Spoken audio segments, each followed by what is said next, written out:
দেশ স্বাধীন হবার পর থেকে এখন পর্যন্ত 12টি জাতীয় নির্বাচন হয়েছে।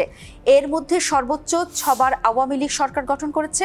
2014 সাল থেকে 2024 পর্যন্ত 3টি নির্বাচন নিয়ে নানা প্রশ্ন আছে, সেদিকে তাকাতে চাই না। 4বার এই আসনে জয় পেয়েছে বিএনপি, প্রতিবারই তারা সরকার গঠন করেছে। 1986 সালে স্বতন্ত্র প্রার্থী এবং 1988 সালে জাতীয় পার্টির প্রার্থী, দুবারই সরকারে ছিল জাতীয় পার্টি। প্রতিটি জাতীয় নির্বাচনে ম্যাজিক্যাল আসনটি সিলেট 1-এ কি হয়েছে?